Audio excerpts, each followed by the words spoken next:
శ్రీ గురుభ్యో నమ. మనము ఈ ఆదివారం పెట్టుకున్న సత్సంగాల్లో రోజు 4 గంటలకి మనం అందరూ ఒక చోట అసెంబ్లీ పెట్టుకుందాము. మెయిన్ ఉద్దేశం ఏంటంటే, సత్సంగం యొక్క మెయిన్ ఉద్దేశం ఏంటంటే, మనం మన యొక్క సెల్ఫ్ రియలైజేషన్ ప్రాసెస్లో మనకి ఈ సత్సంగం అనేది కొంత మనకి ఉపయోగపడాలి. సెల్ఫ్ రియలైజేషన్ తనను తాను తెలుసుకోవటం అనమాట. దేన్ని తెలుసుకుంటే సంశయాలన్నీ నివృత్తవుతాయో దాన్ని తెలుసుకునేటువంటి విధానం ఎట్లా ఉంది, మన ఋషులు మునులు ఏ రకంగా ఎన్ని రకాలుగా చెప్పారు, ఏ రకంగా చెప్పారు, సెల్ఫ్ రియలైజేషన్ కోసం వాళ్ళు చెప్పిన మార్గాలు ఏంటి అనే దానికోసం అని కనుక పరిశీలించినట్టయితే, ఒక్కొక్కళ్ళు ఎన్నో రకాల సాధనలు ఉన్నాయండి. ఇందులో రకరకాల సాధనలు ఉన్నాయి. సెల్ఫ్ రియలైజేషన్ ప్రాసెస్లో ఆ మార్గంలో వెళ్ళే దోవలో ఎన్నో రకాల సాధనలు ఉన్నాయండి. వీటిలో అన్నిట్లో కల్లా మనం ఈ అత్యుత్తమైనటువంటి విధానం ఏంటంటే సెల్ఫ్ రియలైజేషన్కి ధ్యానం అండి. ధ్యానం అనేది ఇప్పుడు మన అష్టాంగ యోగంలో పతంజలి మహర్షి చెప్పినటువంటి అష్టాంగ యోగంలో ధ్యానం అనేది చిట్ట చివరిది. యమ, నియమ, ఆసన, ప్రాణాయామ, ప్రత్యాహార, ధారణ, ధ్యాన, సమాధి స్థితిలో నేను చెప్పేది మామూలుగా 8 అంగాలు ఉంటాయండి. 8 అంగం కింద దీన్ని ధ్యానం తీసుకుంటారనమాట. అంటే ఏంటి, ధ్యానం స్థితికి రావాలంటే మనకి ఈ ప్రకృతి పరంగా మన జీవుడు ఏంటంటే, ఇప్పుడు మన శరీరంలో ప్రతి ఒక్కటి కూడా శరీరాన్ని తీసుకున్నాడంటే, ప్రతి ఒక్కటి శరీరంలో మగ స్వరూపం జీవాత్మ స్వరూపంలో జీవాత్మగా ఉంటుందన్నమాట. అబ్జర్వర్లుగా ఉంటుంటుంది. ప్రతి ఒక్క జీవిలో హృదయంలో భగవత్ స్వరూపమే ఉంటుంది లోపల. జీవాత్మగా ఉంటుందన్నమాట. అబ్జర్వర్గా చూస్తుంటుందన్నమాట. అంటే మరి ఈ ఏంటంటే ఈ జీవాత్మ రకరకాలైన బంధాలు ఉంటాయండి. బంధాలు అట్రాక్షన్స్ తోటి బంధించబడి ఉంటుందన్నమాట. మాయతోటి బంధించబడి ఉంటుందన్నమాట. ఈ మాయ నుంచి బయటపడటమే, మాయా స్థితుల నుంచి బయటికి ఎలా రావాలి అనేది తెలిపేటటువంటి మార్గమే ధ్యానం. ధ్యానం అంటే అదే మామూలుగా సెల్ఫ్ రియలైజేషన్ ప్రాసెస్లో వెళ్ళే మార్గం అనమాట. దీనికి ఇది ఒక్కసారి ధ్యాన స్థితికి వెళ్ళాలంటే కుదరదండి అది. ఒక్కసారే మనం చాలామంది ఇప్పుడు ఏంటంటే డైరెక్ట్ ధ్యానంలో కూర్చోబెడుతున్నారు. ధ్యాన స్థితికి ధ్యాన సెంటర్స్ ఎక్కడ పడితే అక్కడ ఫారిన్ యూరోపియన్ కంట్రీస్లో కూడా ధ్యాన సెంటర్స్ వచ్చినాయి అనమాట. విపස්සన ధ్యానం అని చెప్పేసి, శ్వాస మీద ధ్యాస అని చెప్పేసి, ఏదో రకరకాల ఎన్నో వస్తున్నాయి అన్నమాట. విజ్ఞాన భారతంలో కూడా నిన్న చెప్పుకుందాం ఒకటి సాధన. శ్వాసను ఎట్లా అబ్జర్వ్ చేయాలని దాని గురించి చెప్పుకుందాం. ఈ శ్వాసను అబ్జర్వ్ చేసినప్పుడు సహజంగా మనం ఆ స్థితికి వస్తామని చెబుతాం. కానీ ఈ సాధనలన్నీ ధ్యాన స్థితికి ముందర మనం ధ్యానం చేయడానికి ఎలిజిబిలిటీస్ కొన్ని ఉంటాయండి. ఆ ఎలిజిబిలిటీస్ ఏంటి, మనిషి నియమబద్ధమైన జీవితం గడపటం, అంటే ధర్మబద్ధమైన జీవితం గడపాలి మనిషి. తర్వాత చాలా క్వాలిటీస్ అనమాట.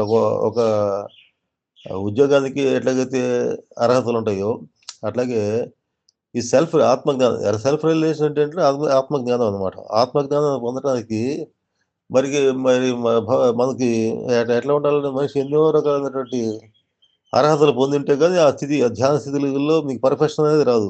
లేకపోతే ఊరికే కూర్చొని లేచి వెళ్ళిపోతారు. దానివల్ల ఉపయోగం లేదు. అటువంటి ధ్యానం వల్ల ఉపయోగం లేదు. సెల్ఫ్ రియలైజేషన్ రావాలంటే first self purification of mind అనేది ఉండాలి.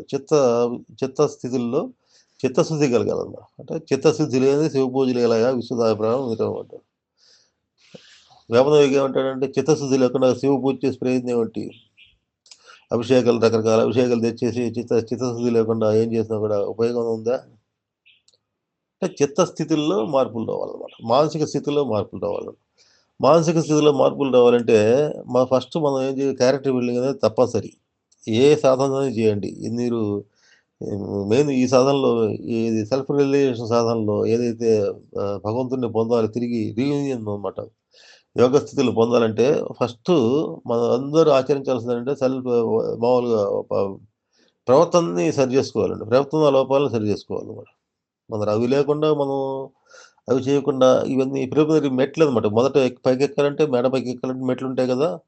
ఎక్కే మెట్లు మొట్టమొదటి 2 మెట్లు యమము, నియమము.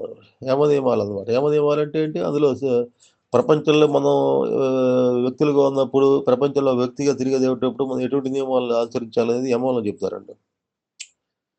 అట్లా నియమాలంటే సెల్ఫ్‌గా మనం తనకు తాను ఏ నియమాలు పాటించాలి. నియమబద్ధమైన జీవితం ఎట్లా గడపాలి అనేది నియమాలు చెబుతాయి.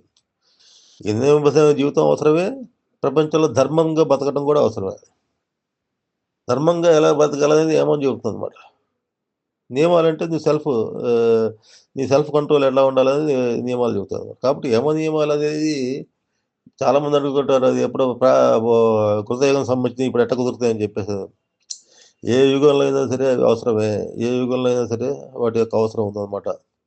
కాబట్టి ఇందులో ఈ యమ నియమాలు పాటించుకుంటూ తర్వాత యమ, నియమ, ఆసనం అన్నమాట. ఆసన అని చెప్పేసంటే ఆసనం అనేటప్పుడు స్థిరంగా కూర్చోటం అని ప్రతి ఒక్కళ్ళు అనుకుంటారండి. స్థిరంగా కూర్చుంటే సరిపోతుందిలే ఎక్కడొక్కడ అని చెప్పేసి స్థిరంగా కదలకుండా కూర్చుంటే ఆసనం అంటారు.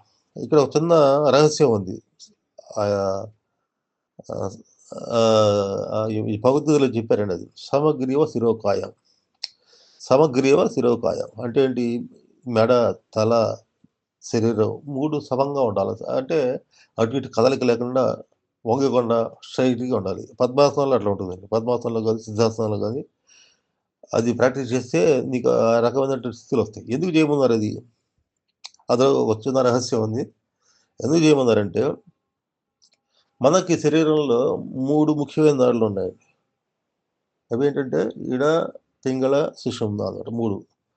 ఈ సుషుమ్న అనేది వెన్నుపూస మధ్యలో ఉంటుంది. అది దేవ మార్గం కింద చెబుతారు. దేవ మార్గం అన్నమాట అది. అంటే అందులో నుంచి నీకు దైవాన్ని పొందేటటువంటి మార్గం అందులో ఉందన్నమాట. దైవంతోటి రీయూనియన్ జరిపేదైనా సుషుమ్న నుంచి జరుగుతుందన్నమాట. కాబట్టి ఇడా, పింగళ నాడులున్నాయి కదా! ఆ ఇడా, పింగళ నాడుల్లో ఒకటేమో సూర్యనాడి, చంద్రనాడి అంటారనమాట. ఏంటంటే మనం ఒక పక్కకి బెడ్డేయమనుకోండి, ఒక పక్కకి బరువు ఒక పక్కకి వేస్తున్నప్పుడు ఏమవుతుందంటే, దానికి అపోజిట్ సైడ్‌లో నాడి పనిచేస్తుందనమాట. మనం స్ట్రెయిట్ స్ట్రెయిట్‌గా కూర్చోకుండా ఒక పక్కకి వంగామనుకోండి, వంగినప్పుడు ఏమవుతుంది, దానికి అపోజిట్‌గా ఉన్న నాడి యాక్టివేషన్‌లోకొస్తుంది. అట్లాగే కుడివైపు కొంచెం బలం పెడితే ఎడమ వైపు నాడి యాక్టివేషన్‌లోకొస్తుంది. అంటే ఇడ నాడి. ఎడమ వైపు గనక పెడితే పింగళ నాడి యాక్టివేషన్‌లో. కానీ మనకి ధ్యానంలో సుషుమ్నాలో మనకు ప్రాణశక్తి ఎంటర్ అయ్యి సుషుమ్నాలో ప్రయాణం చేయాలి. అంటే 2 ఈ నాడులు 2 సమంగా ఉంటే మాత్రమే ఉన్నప్పుడు మాత్రమే సుషుమ్నాలో ఉన్న ప్రాణశక్తి అంటే ప్రాణశక్తి సుషుమ్నాలో ఎంటర్ కావడానికి అవకాశం ఉంటుంది.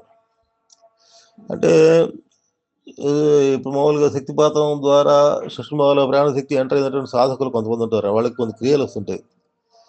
ఆ క్రియలొచ్చినప్పుడు ఏమైతుందంటే లోపల ప్రాణశక్తి సుషుమ్నాలో ఎంటర్ అయినట్టుగా అంటే లోపలికి ప్రవేశించినట్టుగా మనం నాకు గుర్తనమాట అది. దాన్ని ముందుకి మే కుండల శక్తి మేలుకున్నప్పుడు అట్లా జరుగుతుంది. కుండల శక్తి ప్రోగ్రెస్‌కి మీరు ఈ యోగం ప్రాక్టీస్ చేయాల. ఏది కదలకుండా మనిషి స్టడీగా కూర్చోటం, స్ట్రెయిట్‌గా కూర్చోటం అనేది ప్రాక్టీస్ చేసినప్పుడు ఏమైందంటే ఈ ప్రాక్టీసు మొట్టమొదట్లో ఈ ఈ మామూలు కుండల సిద్ధ మహాయోగంలో దీక్షలు తీసుకున్న వాళ్ళకి ఏమైందంటే ఫస్ట్ క్రియల రూపంలో శరీరంలో కదలికలుంటాయండి. తర్వాత తర్వాత శరీరంలో చిత్తశుద్ధిలో ఏర్పడిన తర్వాత శరీర కదలికలన్నీ నిలిచిపోయి స్ట్రెయిట్‌గా అంటే ఈ కదలికలు లేని నిశ్చల స్థితి వస్తుందండి. నిశ్చల స్థితి వచ్చినప్పుడు ఇది ప్రాక్టీస్ చేయాలి. ఇది ఎటు వంగకుండా అటు ఇటు స్టడీగా ఎటు పక్కకు వంగకుండా వెన్నుపూసని స్ట్రెయిట్‌గా పెట్టుకునేటటువంటి ప్రాక్టీస్ చేయాలన్నమాట. చేసినప్పుడు ఏమవుతుందంటే నీకు లోపలికి పైకెళ్ళేటువంటి మార్గం అనేది దానిలో అది ప్రశస్తం అవుతుందన్నమాట. అంటే ముందరకు పోగలుగుతుంది. కుండలిని శక్తి అంటే ఈ పక్కకు వంగినప్పుడు ఏమవుతుంది ఈడా పింగళ నాడులు యాక్టివేషన్‌లోకి వస్తాయన్నమాట. స్ట్రెయిట్‌గా కూర్చున్నప్పుడు ఏమవుతుందంటే ఆ మూలాధారం నుంచి డైరెక్ట్‌గా సుషుమ్నా మార్గమే నీకు యాక్టివేషన్‌లోకి వస్తుందన్నమాట. కాబట్టి భగవద్గీతలో సమగ్రీవ శిరోకాయం అంటే అదనమాట. అంటే సమంగా మనం మూడిటిని మనసు తలని, మెడని, శరీరాన్ని ఒకే దీనిలో అట్టు పెట్టుకోవాలన్నమాట. స్ట్రెయిట్ లైన్‌లో అట్టు పెట్టుకోవాలన్నమాట. ఇది ధ్యానంలో ఏం చెప్పాడు యమ నియమాలు పాటించిన తర్వాత నెక్స్ట్ ధ్యానానికి కూర్చున్నప్పుడు సాధకుడు పాటించాల్సినటువంటి మొట్టమొదట ఆహ్, మొ మొట్టమొదటి అదే మూడోదనమాట. మూడోదానికే చెప్పాను. మూడోదేంటంటే యమ, నియమ, ఆసన. తర్వాత ప్రాణాయామం అన్నాడు. ప్రాణాయామం అంటే ఈ ప్రాణాయామం అంటే చాలామంది ఏంటంటే ఏం చేస్తుంటారంటే ఎడా పింగళ నాడులతో ఎడ ముక్కు ద్వారా పీల్చడం, కుడి ముక్కు ద్వారా వదలటం ఇవే చేస్తుంటారనమాట. ఇటువంటి ప్రాణాయామానికి ఎక్కువ ఇంపార్టెన్స్ ఇస్తుంటారు. తర్వాత ఇంకా రకరకాల భస్త్రికా ప్రాణాయామాలని ఇవన్నీ ఏంటంటే, ఈ శ్వాసతోటి బయట ఈడ పింగళ నాడుల్లో నడిచేటువంటి శ్వాసని బేస్ చేసుకొని ఉంటాయండి ఇవన్నీ. చాలా జాగ్రత్తగా చేయాలి ఇవన్నీ.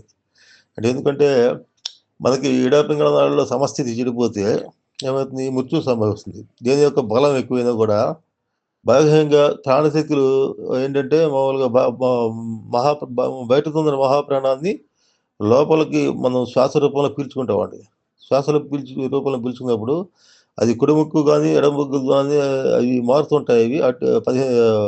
ప్రతి గంటకి అటు ఇటు మారుతుంటాయనమాట. అంటే ఒకటేమో ఈడ పింగళ నాడిలోనో ఈడ నాడి ద్వారా కుడివైపు భాగం మెదడులోని కుడివైపు భాగం యాక్టివేషన్ కుడివైపు శరీరంలో కుడివైపు భాగం యాక్టివేషన్‌లోకి వస్తుందనమాట. అదే పింగళ నాడి ద్వారా ఎడమవైపు భాగం యాక్టివేషన్‌లోకి వస్తుందనమాట. కాబట్టి ఇది నిరంతరం జరగాలి ఇవి. నిరంతరం వన్ బై వన్ ఒకదాని తర్వాత ఒకటి జరుగుతూ ఉండాలనమాట. అది జరుగుతున్నంత కాలం మనకి శ్వాస పీలుస్తున్నంత కాలం మనకి శరీరం అనేది మన లైఫ్ అనేది నిలబడుతుందనమాట. దాన్ని మనం ఆపామనుకోండి, ముక్కు మూసాం అంటే ఈ ప్రక్రియ జరగకుండా ఆపితే ఏమైతే ఒక నిమిషంలో మనిషి ప్రాణం పోతుంది. కాబట్టి బాహ్యంగా దాన్ని నిరోధించకూడదండి. బాహ్యంగా నిరోధించకూడదు. బాహ్యంగా నిరోధించే ప్రక్రియలే ఎక్కువుంటాయి బయట. ఏది కుంభక ప్రక్రియ, బాహ్య కుంభకం అని, అంతర్కుంభకం అని రకరకాల కుంభకాలు, తర్వాత భస్త్రికా ప్రాణాయామం అని చెప్పేసని, తర్వాత శీతలి ప్రాణాయామం అని చెప్పేసని, ఎన్నో రకాల సూర్యభేదం అని రకరకాల ప్రాణాయామాలున్నాయండి అందులో. ఇవన్నీ ఏంటంటే ఫిజికల్ ఫిట్‌నెస్ కోసం యోగులు చేసేవాళ్ళవి.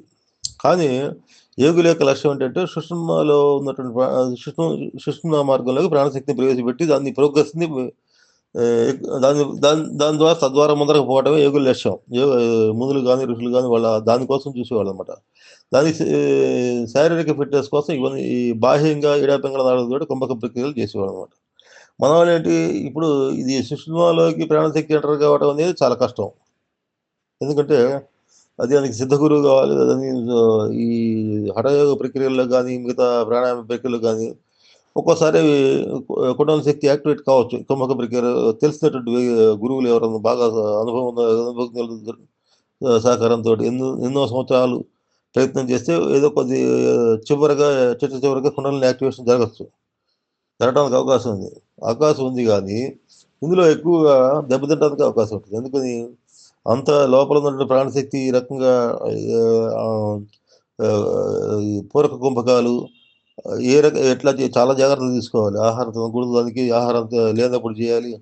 తర్వాత దేహస్థితి బాగుండాలి, మనస్థితి బాగుండాలి, అన్ని స్థితులు బాగుండాలి. అనారోగ్య సమస్యలతోటి ఇటువంటివి చేయకూడదు. అనారోగ్య సమస్యలతోటి చేసినప్పుడు ఏమైద్దంటే ప్రాబ్లమ్స్ వస్తాయి. అట్లా ఏంటంటే ఎన్నో ఈ బాహ్యంగా చేసేటువంటి కుంభక ప్రక్రియలు ఏవైతే ఉన్నాయో, పింగళ నాళికలో చేసేటువంటి ప్రాణాయామం ఏదైతే ఉందో, అది సరైన ఫలితాన్ని ఇవ్వదండి అది. హ్మ్. ఆసనం ఎట్లా అంటే ఆసన స్థితి ఎట్లా జరుగుతుంది? ఆసనం తర్వాత ప్రాణాయామం ఎలా చేయాలని చెప్పుకుంటున్నామండి మనం. ప్రాణాయామం బాహ్య కుంభకాలు అనేవి ఏంటంటే అది ఎక్స్‌పర్ట్స్ యొక్క స వాళ్ళ యొక్క అందులో పరిపూర్ణత ఉన్నటువంటి అక్కడ అందరూ కూడా మంచి గురువులున్నారండి చెప్పడానికి. ఎవరు పడితే వాళ్ళు చెప్పేసి ఎట్ట పడితే అట్ట ఈ లోపల ఉన్నటువంటి సిస్టమ్‌ని మార్చకూడదనమాట. అది ఏంటంటే ఒక లోపల పనిచేసేటువంటి శ్వాస ప్రక్రియలనేది మా శరీరంలో ఉన్నటువంటి దశవిధ ప్రాణాలుగా మారి మొత్తం ప్రాణాలన్నింటినీ ఈ వ్యవస్థను మొత్తం అవి కంట్రోల్ చేస్తుంటాయన్నమాట. కాబట్టి వాటిని మనం ఎట్లా పడితే అట్లా కుంభక స్థితుల్లో అట్లా చేసి వాటిని మనం మన దీనికి ఈ విధంగా మనం మన ఇష్టానుసారంగా దాన్ని మార్చకూడదండి. అన్నిటికంటే సేఫెస్ట్ ప్రాసెస్ ఏంటంటే ప్రాణాయామం. నిన్న చెప్పాను కదా! అందులో విజ్ఞాన భైరతత్వంలో చెప్పినటువంటి ప్రాణాయామం అనమాట. ఈ ప్రాణాయామం ఏంటంటే శ్వాసను అబ్జర్వ్ చేయటం అనమాట. శ్వాస లోపలికెళ్ళేటప్పుడు వెళ్ళి మళ్ళీ వెనక్కి తిరిగి హృదయం వరకు వెళ్ళి మళ్ళీ వెనక్కి ముక్కు చివరన ఉన్నటువంటి ద్వాదశాంతం వరకు ఎలా వస్తుందనేది అందులో మనం చెప్పామనమాట. ఆ చిట్ట చివర వెళ్ళి వెనక్కి తిరిగి వచ్చేటువంటి ఆ అంచెంలో ఉన్నటువంటి భాగం ఏదైతే ఉందో ద్వాదశాంతం చివర ఉన్నటువంటి భాగం ఏదైతే ఉందో అది శివుడి యొక్క స్వరూపం అనమాట. శివస్వరూపం అనమాట. ఇది ఏంటంటే ఈ శ్వాస లోపలికి బయటికి వెళ్ళడానికి శక్తి స్వరూపం అనమాట. అమ్మవారి కింద చెప్తారనమాట. శివశక్తులు కలిసి శ్వాసలో హంస అంటారనమాట. హంస అంటారనమాట. హంస స్వహం అనే మంత్రం ఉంది. హంస మంత్రం అంటే అదనమాట. అంటే నిరంతరం ఆ జపం అజపా జపం అంటారు దాన్ని. ఈ అజపా జపం నిరంతరం జీవుల్లో జరుగుతుంటదంట. దీన్ని ఈ స్థితి ఈ స్థితిలో ఉన్నటువంటి శ్వాసను గమనించాలంటే మనకి మొట్టమొదటి మనకు ఉండాల్సినటువంటి క్వాలిటీస్ ఏంటంటే నేను ఇందాక చెప్పాను యమనియమాలన్నమాట. యమనియమాలనేవి తప్పనిసరిగా పాటించాలి. అంటే ఏంటి నిజాయితీగా ఉండాలి మనిషి, నిస్వార్థంగా ఉండాలి, ప్రపంచంలో ధర్మంగా బతకాలి. తర్వాత కొన్ని కొన్ని జాగ్రత్తలు పర్సనల్‌గా తీసుకోవాలి. ఈ భగవంతుడి పట్ల విశ్వాసం గాని, ఉన్న దానితోటి సంతృప్తి చెందటం గాని, తర్వాత మంచి మంచి పాజిటివ్ థింకింగ్ ఉండాలి. ఇవన్నీ ఉన్నప్పుడే నీకు శ్వాసను అబ్జర్వ్ చేసేటటువంటి ఆహ్, ఆ స్థితి అనేది శ్వాసను లోపలికి బయటికెళ్ళే శ్వాసని మీద దృష్టిని కేంద్రీకరించడానికి కావాల్సిన శక్తి అనేది లభిస్తుందన్నమాట. కాబట్టి ఈ శక్తిని మనం డెవలప్ చేసుకోవాలి. ముందర ఈ శక్తిని ధ్యానం కంటే ముందరగా ఏంటంటే ఈ పర్సనాలిటీ డెవలప్‌మెంట్ అనేది చాలా ముఖ్యం అన్నమాట. ఈ పర్సనాలిటీ డెవలప్‌మెంట్ లేకుండా నువ్వు ధ్యానానికి కూర్చున్నా గూడా నీకు వేరే ఆలోచనలొస్తాయి. ఎప్పుడో జరిగిన సంఘటనలు గుర్తుకొస్తుంటాయి. లేకపోతే అసలు శ్వాస మీద ధ్యాస పోనే పోదు. శ్వాస మీద నీకు కాన్సంట్రేషన్ రావాలి గదా! శ్వాసను చూడాలంటే మనసు అక్కడ కేంద్రీకరణ చేయాలి గదా! మనసులో చిత్తం కలుషితంగా ఉంటే ఇక క క కేంద్రీకరణ ఎలా చేస్తావు? శ్వాస మీద ధ్యాస ఎట్లా పెడతావు? చేయలేవు గదా! కాబట్టి ఫస్టు ఈ ధ్యాన స్థితిలోకి వెళ్ళడానికి ముందరగా మనకేంటంటే ఈ చిత్తశుద్ధి అనేది జరగాల. చిత్తశుద్ధి జరగాలంటే దానికి దీనికి ఈ చిత్తశుద్ధి ఎట్లా ఏర్పడుతుంది?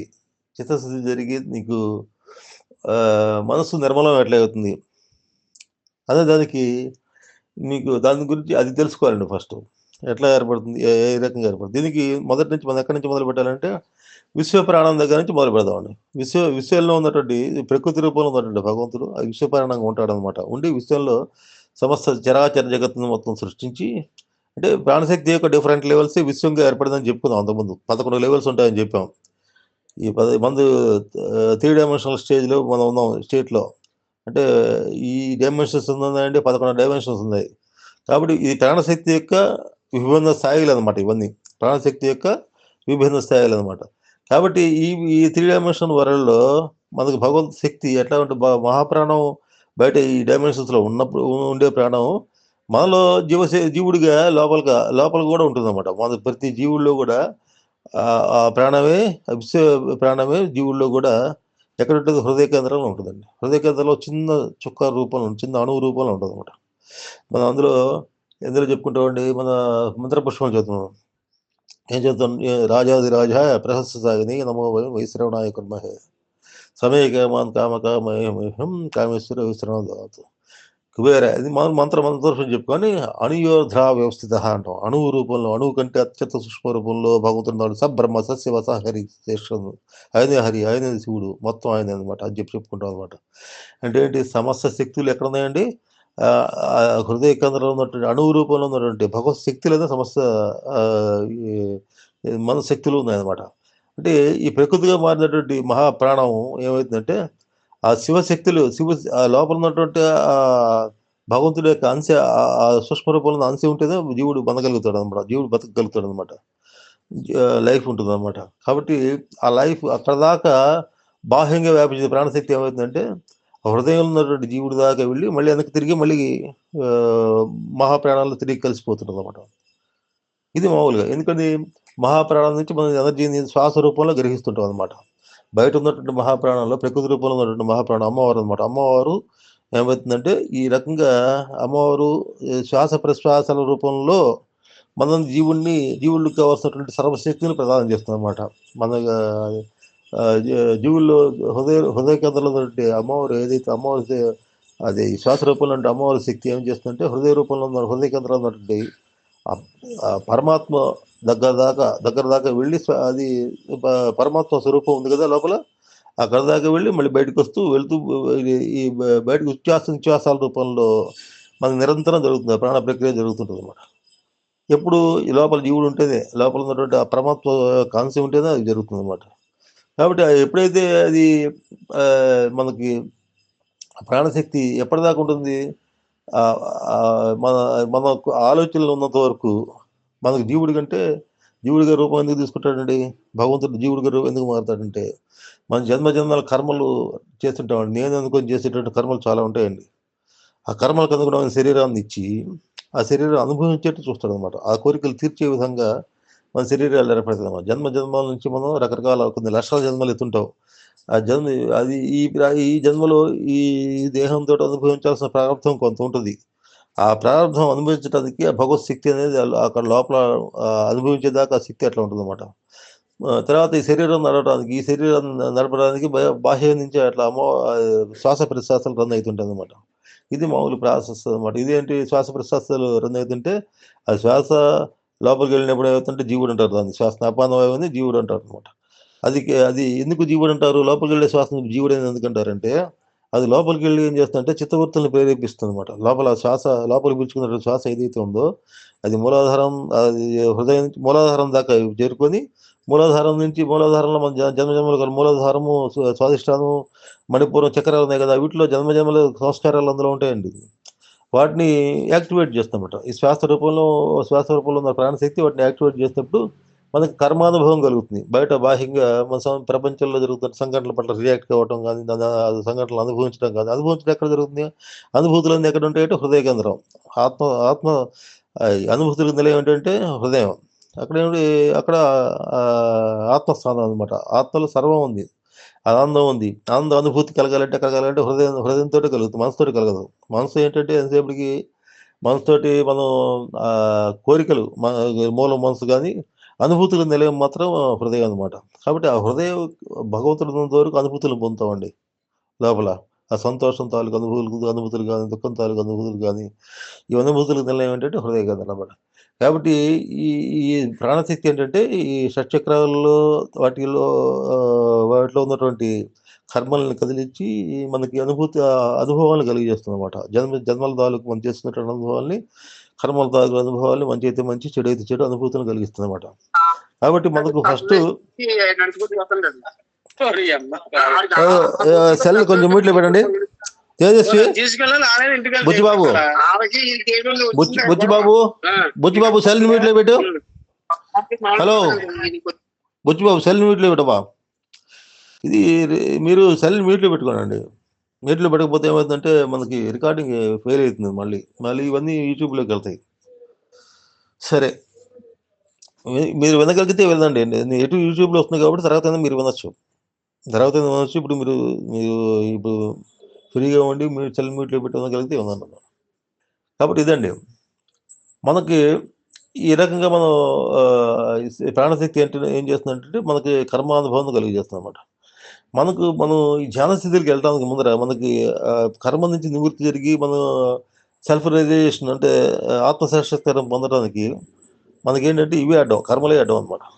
కాబట్టి ఫస్ట్ మనం చేసుకోవాల్సింది ఏంటంటే మనం ప్యూరిఫికేషన్ ఆఫ్ మైండ్ అండి. చిత్తశుద్ధి కోసం ప్రయత్నం చేయాలండి. చిత్తశుద్ధి కోసం అంటే యమనియమాలు పాటించడం, తర్వాత నిజాయితీగా బతకటం, తర్వాత మళ్ళీ అషడ్ వర్గానికి దూరంగా ఉంటాం, రాగద్వేషాలకు దూరంగా ఉంటాం, నిస్వార్థంగా ఉంటాం, ధర్మబద్ధమైన జీవితం గడపడం, యజ్ఞకర్మలు చేయటం, ఇవన్నీ అవసరం అండి. ఇవన్నీ లేకుండా మీకు ధ్యాన స్థితులు రావు. ధ్యాన స్థితిలో మీరు కాసేపు కూర్చున్నా కూడా మీరు కాన్సన్ట్రేషన్ చేయలేరు అనమాట. కాబట్టి వీటికి ఇంపార్టెన్స్ ఇవ్వాలి. నిజ జీవితంలో ధర్మంగా బతకటం, న్యాయంగా బతకటం, 10 మందికి ఉపయోగపడేట్టు బతకటం, ప్రేమగా ఉంటాం అనమాట. ప్రేమగా ఉంటాం అంటే ఇతరులకి మనం స్వార్థం లేకుండా ఉంటాం అనమాట. ప్రేమగా ఉంటాం అంటే స్వార్థం లేకుండా ఉంటాం. నిస్వార్థంగా పనిచేయడం తెలియదు అనమాట.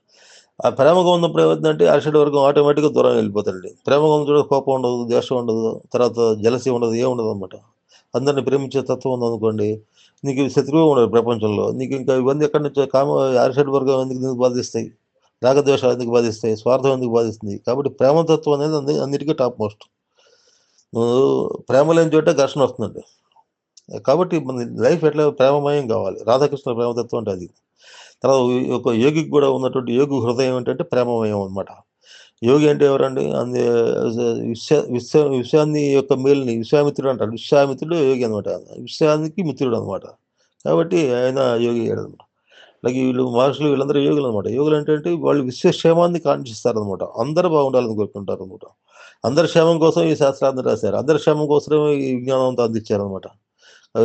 ఏ ఒక్కళ్ళ కోసం అందించలే వాళ్ళు. కాబట్టి ఈ విజ్ఞానం అందరికీ చెందాలి. ఇది ఆ యోగులు రాసినటువంటి విజ్ఞానం ఏదో ఒక శక్తికి కాకుండా అందరికీ చెందాలనేటువంటి సదుద్దేశంతో వాళ్ళు శాస్త్రాలు రాశారు రకరకాల స్థాయిలో. ఒకళ్ళకి కాదు. కొంతమంది జ్ఞానయోగంలో, కొంత నిష్కామ కర్మయోగంలో కొన్ని సాధనలు అట్లా ఉంటాయన్నమాట. ఏ లెవెల్కి సరిపడా వాడికి ఆ లెవెల్కి అదే విధంగా ఉంటాయన్నమాట సాధనలు. మనుషులు రకరకాల స్థాయిలో ఉంటారు కాబట్టి రకరకాల స్థాయిలో వాళ్ళకి రకరకాలుగా సాధనలు చెప్పబడ్డాయనమాట. ఇవన్నీ వాళ్ళ యొక్క కృప. ఎవరిది? ఋషులు, మునులు మనకు ఉన్నటువంటి ముందర ఉన్నటువంటి వాళ్ళ యొక్క మహానుభావుల యొక్క కృప అనమాట. కాబట్టి ఈ శాస్త్రాలు, విజ్ఞానం అనేది అందరికీ ఉపయోగపడతాయనమాట. అందరికి ఉపయోగపడాలి గూడా. మనం తెలుసుకున్నాం కాబట్టి మనకు తెలిసింది ఇతరులకు చెప్పకూడదని చెప్పేసి అనే ఉద్దేశం ఉండకూడదనమాట. మనం తెలుసుకుంది ప్రపంచంలో మనం పొందింది మొత్తం భగవంతుడి యొక్క దయా దర్శనంతోటి వచ్చింది. ప్రత్యేక ధనం గాని, ఇల్లు గాని, వాకిలు గాని ఏదొచ్చినా కూడా భగవంతుడి యొక్క అనుగ్రహంతోటి వచ్చినాయి. భగవంతుడి యొక్క అనుగ్రహంతోటి వచ్చింది 10 మంది మేలు కోసం వాడాలి తప్పితే స్వార్థం కోసం వాడకూడదు. అది మెయిన్. అటువంటి మెంటాలిటీ ఉండాలనమాట. 10 మంది క్షేమం కోసం మనం ఏం చేసినా చేయాలనమాట. కాబట్టి ఈ మెంటాలిటీ డెవలప్ అయినప్పుడు ఏమవుతుందంటే మనకి అప్పుడు నీవు మిగతా తర్వాత మెట్లెక్కడానికి మీకు అర్హత అనేది వస్తుందనమాట. కాబట్టి ఫస్ట్ మనం ఏం చేయాలంటే చిత్తశుద్ధి కోసం ప్రయత్నం చేయాలన్నమాట. చిత్తశుద్ధి కోసం ప్రయత్నం చేయాలి. తర్వాత యమ నియమాలు పాటించాలి. ఈశ్వరుడు ఈ యమ నియమాల్లో 5 భాగాలు అని చెప్పాం కదా! యమంలో 5 భాగాలు ఉన్నాయి. మళ్ళీ అవన్నీ రిపీట్ చేయడం చాలా టైం పడుతుంది. అంతకుముందు చెప్పాను మీకన్నీ. కాబట్టి ఇవన్నీ చేసుకుంటూ తర్వాత ఆసన సిద్ధి. ఆసన సిద్ధి అంటే స్ట్రెయిట్‌గా కూర్చోవడం అనేది అలవాటు చేసుకోవాలన్నమాట అది. స్ట్రెయిట్‌గా ధ్యానానికి ముందర ఇవన్నీ కావాలన్నమాట. పోస్చర్స్ కూడా ప్రాక్టీస్ చేయాల. అంటే స్టడీగా కూర్చొని ఎందుకు కూర్చొని స్టడీగా ఉండేటట్టుగా వంగకుండా, నడుము వంగకుండా కూర్చునేటువంటి పరిస్థితి ఉండాలన్నమాట. అటువంటి స్థితి ఉండాలన్నమాట. ఉన్న తర్వాత నెక్స్ట్ ప్రాణాయామం. ప్రాణాయామం అంటే ఇప్పుడు ప్రాణాయామం దగ్గరికొచ్చాం. ప్రాణాయామం అంటే చాలామంది అనుకునేదేంటంటే, ఈ ఈడపింగళ నాడుల ద్వారా కుడి ముక్కు ద్వారా పీల్చడం, ఎడమ ముక్కు ద్వారా వదలటం. తర్వాత వీటిని అక్కడ కేంద్రీకరణ చేయటం. ఇది కుంభకం, బాహ్య కుంభకం, అంతర్కుంభకం చేయటం. శ్వాసను బయట నిలబెట్టడం, లోపల బయట ఈ నిమిషాలని 1 2:8:4 నిష్పత్తులు, రకరకాల నిష్పత్తులు 4:4:4 రకరకాల నిష్పత్తులు చెబుతున్నారు. అసలు ఏ దేహానికి ఎవరి దేహానికి ఏది సెట్ అవుతుందో ఎవరు చెప్పలేరు. ఇటువంటి ప్రాణాయామ ప్రక్రియలు చేయటానికి పూర్తి ఆరోగ్యం ఉండాలండి మనిషికి. మనస్థితి కూడా మంచిగా ఉండాలి. మనస్థితి కూడా ఈ టెన్షన్స్ లేకుండా, బాధలు లేకుండా, అంటే బాధలుంటాయి. కాకపోతే ఏంటంటే మనసు స్టెబిలైజ్డ్, అంటే ధర్మబద్ధంగా జీవించే మనిషికి ఈ ప్రాణాయామ ప్రక్రియలు ఇవన్నీ చేయడానికి అవకాశం ఉంటుందన్నమాట. ఏదో మందులు పెట్టుకొని ఏదో సాధిద్దాం, తర్వాత మళ్ళీ సిద్ధులు సాధిద్దాం అని చెప్పేసి పవర్ సంపాదించి దాన్ని వాడుకుందాం అని చెప్పేసి ఉద్దేశంతో వచ్చిన వాళ్ళకి ఇది ఉపయోగపడుతుందన్నమాట. ఇదంటే డివైన్ పాత్ ఇదంతా. డివైన్ పాత్ అంటే నీ యొక్క ఆలోచనలు కూడా డివైన్‌గా ఉండాలన్నమాట. ధర్మబద్ధంగా ఉండాలి. తర్వాత ఆహ్, మంచిగా సమాజానికి మేలు చేసే విధంగా ఉండాలి. మనకు లభించిన శక్తి ఏదైతే ఉందో దాన్ని సమాజ శ్రేయస్సు కోసం వాడేటువంటి మెంటాలిటీ అనేది మనిషికి ఉన్నప్పుడు మాత్రమే ఈ సాధనలో మీకు పరిపక్వత, అంటే దానిలో పరిపూర్ణత వస్తుందన్నమాట. అందుకని ఈ సాధనలు ఎవరు పడితే వాళ్ళు చేయకూడదండి. ఇవన్నీ ఏంటంటే వీటన్నిటిని రహస్యంగా అట్టిపెట్టారు ఈ సాధనలన్నిటిని. ఇప్పుడు తంత్ర గ్రంథాల్లో గాని, వాటిలో గాని ఇవన్నీ పబ్లిక్‌కి చెప్పలేదండి. పబ్లిక్‌కి ఎందుకు చెప్పలేదు? ఆ మెంటాలిటీ ఆ స్టేట్‌కి అయిన వాళ్ళకి అవి సరైన ఫలితాలనిస్తాయి. సక్రమైన ఫలితాలిస్తాయి. ఆ స్టేట్‌కి కాని వాళ్ళకి ఏం చేయాలి? ఆళ్ళకి చెప్తే ఏమైతుంది? ఆళ్ళు చేస్తే ఏమైతుందంటే ఉన్నది ఉన్నది పోయి, ఉంచుకున్నది పోయిన సామెత ఉన్నట్టు అయిపోతుందన్నమాట. అది వరకు ఉండేటువంటి వాడి మనస్థితి కూడా చెడిపోతుందన్నమాట. కాబట్టి పిచ్చివాళ్ళు అవ్వటం అటువంటివి జరుగుతాయన్నమాట. కాబట్టి ఈ సాధనలు ఎవరు పడితే వాళ్ళు చేసేవి కాదు. నేను ఒకసారి అరుణాచలం పోయినప్పుడు ఒక వ్యక్తి పరిచయం అయ్యాడు ఒకతను. అతను కుర్రాడే అతను. అతను కుంభక ప్రాణాయామం ప్రాక్టీస్ చేశాడనమాట. నాకు చెప్పాడు. ఎప్పుడో 25 ఏళ్ల క్రితం జరిగింది. ఇప్పుడు కాదు. 25 ఏళ్ల క్రితం జరిగిన సంఘటన అనమాట. అతను అరుణాచలంలో కూర్చుంటాడనమాట. నా జీవితం నాశనం అయిపోయిందండి. ప్రాణాయామం చేసి అని చెప్పన్నాడు. నేను ప్రాణాయామం ఇంతకుముందు చేస్తుండేవాడిని నేను. అంటే ఉపదేశం మామూలుగా ఇవే ఈ కుంభక ప్రాణాయామం పీల్చడం, వదలటం అటువంటివి చేసేవాడిననమాట. యోగాసనాలు అవన్నీ చేసేవాడినమాట. ఆయన ఏమైంది అని అడిగితే, "ఏం లేదు, మా గురువుగారు నాకు ప్రాణాయామం నేర్పాడు. కుంభకం చేయమన్నాడు. ఆయన నియమం చెప్పలేదు. నియమం చెప్పకుండా నియమాలేమని చెప్పకుండా చేయమన్నాడాయన. దాన్ని నేను అడగలేదు. ఆయన చెప్పలేదు. ఇట్లా చెయ్యి, ఇన్ని నిమిషాలు, ఇన్ని సెకన్లు కుంభకం చేయమని చెప్పాడు. ఇది నిష్పత్తి ఏదో చెప్పాడు. ఆ నిష్పత్తి ప్రకారం నేను చేశాను. అది నేను ఆ పొట్టంతా ఊదుకొచ్చినట్టు పెద్దదయిపోయింది. అది లోపల సిస్టమ్ మారిపోయింది. అన్నం తినలేదు. అన్నం తినంగానే పొట్ట ఇంతలా తయారవుతుంది. గ్యాస్ ఫార్మ్ అవుతుంది. అసలు ఏమైతుంది, నా హెల్త్ అంతా పాడైపోయిందని చెప్పి. ఎందుకు జరిగింది అని చెప్పంటే, ఎందుకు జరిగింది అడిగావు కదా! అడగలేదా మీ గురువుగారినంటే, అడిగాను. అడిగితే నేను ఆహారం తిన్న తర్వాత ఆయన చెప్పింది ప్రాణాయామం చేశాను. దానివల్ల ఇటువంటి ఇదొచ్చింది. ఇది పోవట్లేదండి. ఇట్లాగే ఉంది, మరి నా జీవితం నాశనం అయిపోయిందని. కాబట్టి అటువంటివి మనకు అవసరమా? ప్రాణాయామ ప్రక్రియలు మనం చేసేటప్పుడు చాలా జాగ్రత్తగా చేయాలి. ఆ కుంభకం చేసేటప్పుడు ఇంకా జాగ్రత్తగా చేయాల. మామూలుగా గాలి పీల్చడం వేరు. ఒక ముక్కు ద్వారా పీల్చి ఒక ముక్కు ద్వారా వదలటం, అది నాడీ శోధన అంటారు.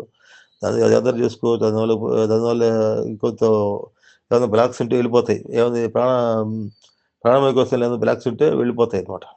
అంటే ఇవన్నీ చిన్న చిన్న ప్రాణాయామాలు గాలి పీల్చే ఈ రిటెన్షన్ లేకుండా చేసేవి అవి చేయొచ్చండి.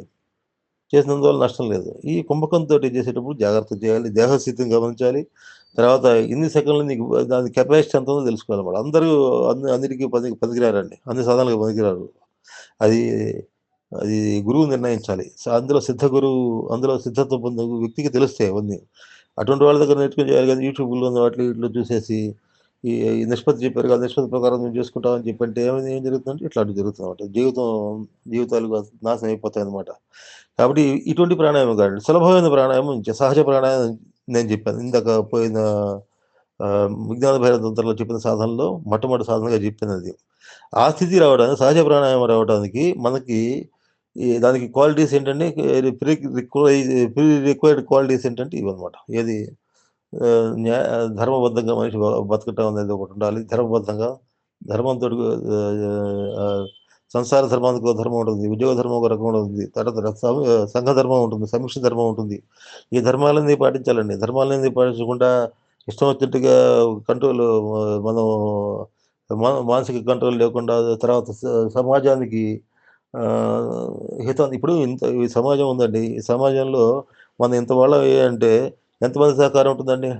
ఎంతమంది సహకరిస్తే మనం మనకి ఆహారం వేరే వాళ్ళు ఎవరో పండిస్తున్నారు తెచ్చుకొని తింటున్నాం. డబ్బులు పే చేస్తాం. పండించేది వేరే కదా! వాడు అక్కడ పంటలు పండియకపోతే మనకి బియ్యం దొరకవు కదా!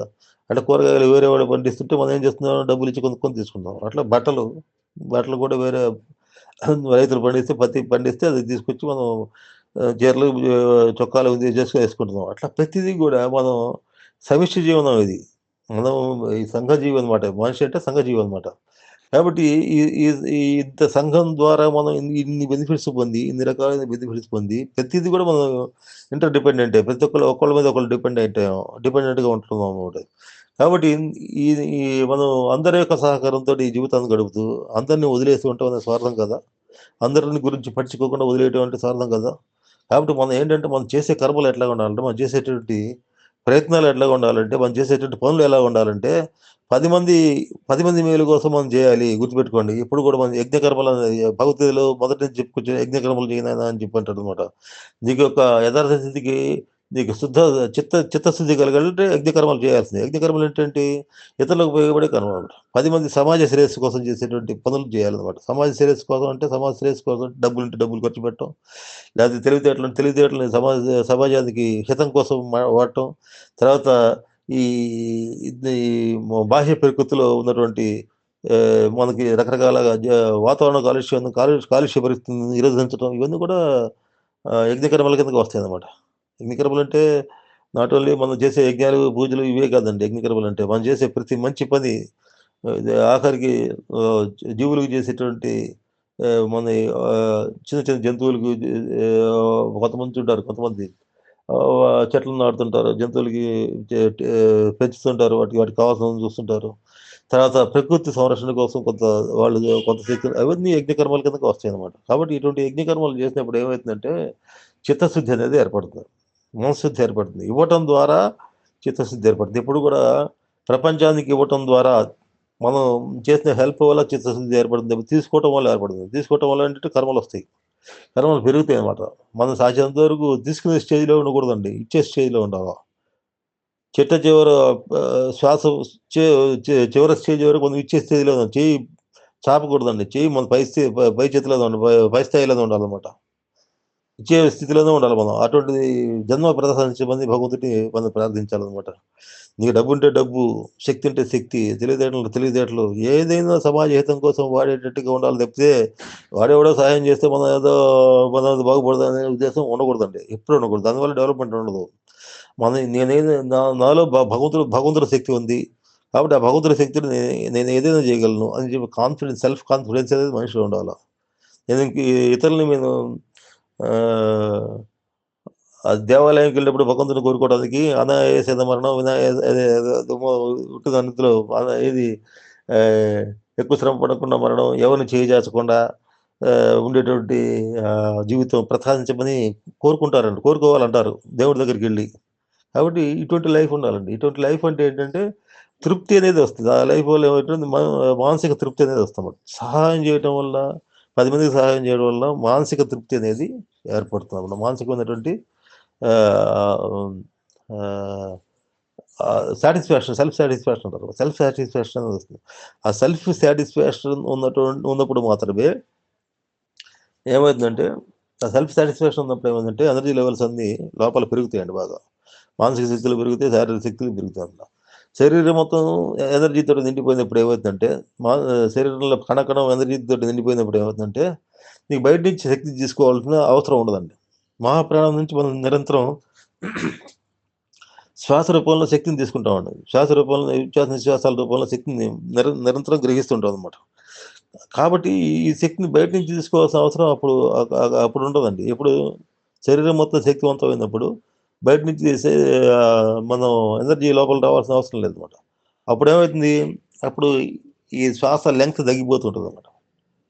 శ్వాస ఇప్పుడు చూడండి మీరు, అది ప్రతి ఒక్కళ్ళకి గూడా బయటకొచ్చే శ్వాస చాలా లెంగ్తీగా ఉంటుందనమాట. ఎప్పుడు తగ్గుతుంది? మెడిటేషన్ చేసేటప్పుడు శ్వాస లెంగ్త్ తగ్గిపోతూ ఉంటుంది. తగ్గిపోయి నిర్వికల్ప సమాధి స్థితిలో అసలు ఉండదు శ్వాస. అది కేవల కుంభకం అంటారు. అది సహజంగా వచ్చే కుంభకం అంటనమాట. కాబట్టి ఆహ్, వ మనం ధ్యాన స్థితిలోకెళ్ళటానికి మన శరీరం మొత్తం శక్తివంతం కావాలి. అంటే ఏంటి? మనం శరీరం ద్వారా మనం వేస్ట్ చేస్తున్న ఎనర్జీలన్నీ ఆగిపోవాలి. మన శరీరం ద్వారా దేని ద్వారా? శరీరం ద్వారా, మనసు ద్వారా, ఇంద్రియాల ద్వారా ఎనర్జీని మనం ఏంటంటే నిరంతరం బయటికి పంపుతుంటామనమాట. అవన్నీ ఆపేయాలి. అంటే ఇంద్రియ సంయమనం, ఇంద్రియాలని ప్రత్యాహారం అనమాట. దానికి వేరే ఆహారం ఇవ్వటం అనమాట. ఇంద్రియాలకి వేరే ప్రత్యాహారం అంటారు. అంటే ఏంటి? దాన్ని అంతర్ముఖపరచడం అనమాట. మనసును అంతర్ముఖపరచాలి, ఇంద్రియాలను అంతర్ముఖపరచాలనమాట. అందుకని ఏం చేస్తాం, మెడిటేషన్ చేసేటప్పుడు ఏం చేస్తుంటే కళ్ళు మూసుకొని మనసులో ఆలోచనలు రాకుండా మంత్రం జపం చేసుకుంటే అట్లా ఉంటాదనమాట. కానీ ఈ కళ్ళు మూసుకొని మంత్రం జపం చేసినంత మాత్రాన నీలో ఎనర్జీ లెవెల్స్ తక్కువగా ఉన్నాయనుకోండి, ఇవన్నీ ఆలోచనల ద్వారా ఇంద్రియాలని అంతకుముందు ఎక్కువగా ఉపయోగించడం ద్వారా ఏమవుతుందంటే ఎనర్జీ లెవెల్స్ పడిపోయి ఉంటాయి. అప్పుడు ధ్యానంలో కూర్చుంటే మీకు ధ్యాన స్థితులు ఎట్లా వస్తాయండి? రావు కదా! అందుకని ఫస్ట్ మనం చేయాల్సిందేంటంటే, ఈ ఈ ఫిజికల్ అంటే ఫిజికల్ వరల్డ్‌లో మనం ఎప్పుడు ఇచ్చే స్థాయిలో యజ్ఞకర్మలు చేస్తామనమాట. యజ్ఞకర్మలు చేసేటువంటి మనస్తత్వం ఉండాలండి.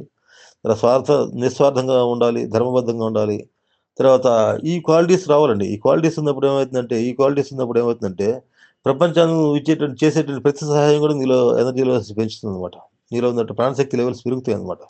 ప్రపంచానికి నువ్వు ఎప్పుడైతే స్వార్థంతోటి చేసే కర్మలన్నీ ప్రాణశక్తి లెవెల్స్‌ని తగ్గిస్తుంటాయనమాట. కాబట్టి ప్రాణశక్తి ఫుల్‌గా ఉన్నప్పుడు ఏమైతుంది? ప్రాణశక్తి ఫుల్‌గా ఉన్నప్పుడు శరీరం అంతా ప్రాణశక్తితో నిండిపోయి మనసంతా శక్తివంతమైనప్పుడు, అప్పుడు బయట నుంచి శ్వాస తీసుకోవాల్సిన అవసరం ఉండదండి. అప్పుడు శ్వాస లెంగ్త్ తగ్గుతుంది. ఇది గుర్తుపెట్టుకోండి మీరు. శ్వాస లెంగ్త్ మామూలుగా బాహ్యంగా మామూలుగా అన్ని కర్మలు చేస్తూ అన్ని రకాల రాగద్వేషాలతోటి, షడ్వర్గాలతోటి ఉంటూ, ఆ గంట సేపు ధ్యానంలో కూర్చుంటే ఆ శ్వాసను అబ్జర్వ్ చేస్తే సరిపోతుందనుకుంటే కుదరదు. అట్లా కుదరదండి. దానివల్ల ఉపయోగం లేదు. దానివల్ల ఎటువంటి ఉపయోగం ఉండదు. ఫస్ట్ ఏంటంటే మీ క్యారెక్టర్ అంటే పర్సనాలిటీ డెవలప్‌మెంట్ అనేది తప్పనిసరి అనమాట. ధ్యానంలో ప్రాక్టీస్ చేసేవాళ్ళకి పర్సనాలిటీ డెవలప్‌మెంట్ అనేది తప్పనిసరిగా నేను చెప్పడం కాదండి, ఋషులే చెప్పారనమాట. ఋషులు ఎందుకు చెప్పారండి? ఈ అష్టాంగ యోగం ఎందుకు చెప్పారండి అంతా? మహర్షులంతా ఎందుకు పాటించారు వాళ్ళంతా? అన్నిటిని అటాచ్‌మెంట్స్‌ని వదులుకొని, సంసారాలన్నీ వదులుకొని ఎక్కడికో పోయి అడవులకు పోయి సాధన చేశారే. మనం ఏది వదిలిపెట్టాం చెప్పండి? వ్యక్తిగతంగా వ్యక్తిగతమైన స్వార్థంతోటే చేస్తున్నారు ప్రతి ఒక్కడు గూడా.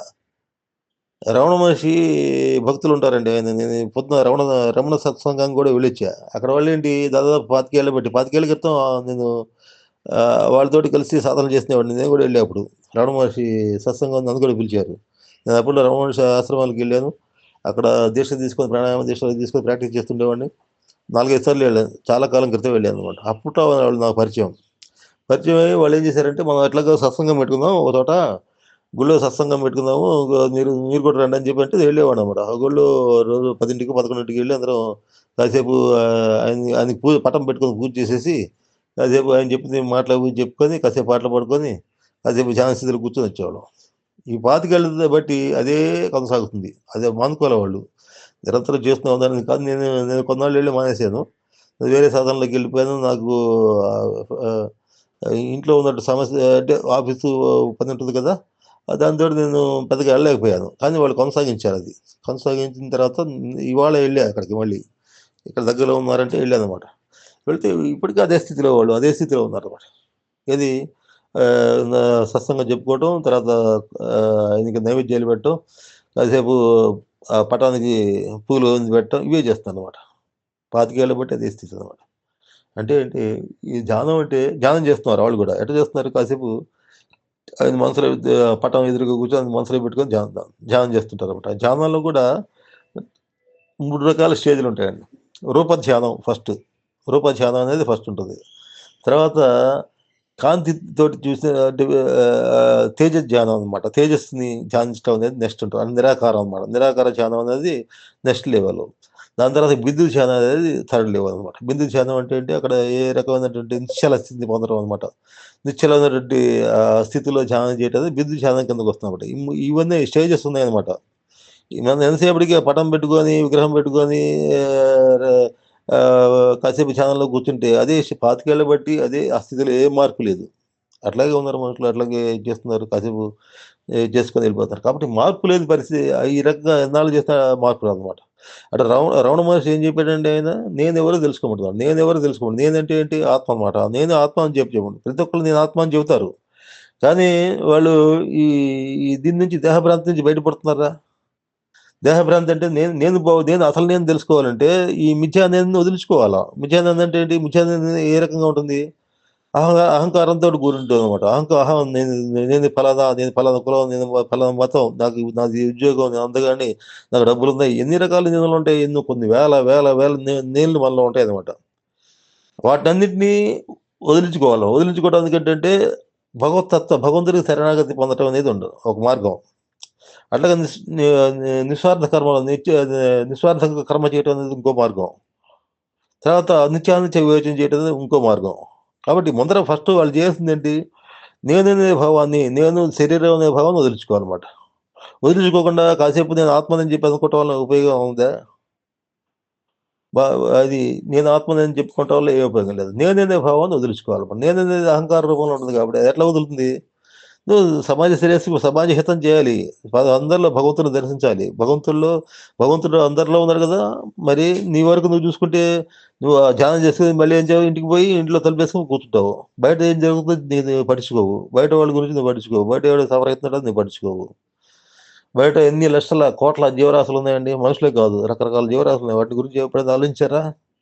అవన్నీ భగవంతుడి సృష్టి కాదా? ఒక కుటుంబంలో ఉన్నటువంటి వ్యక్తులు అన్నదమ్ములున్నారనుకోండి. ఒకడు బాధ కలిగితే అవతలవాడు సాయం చేయడా?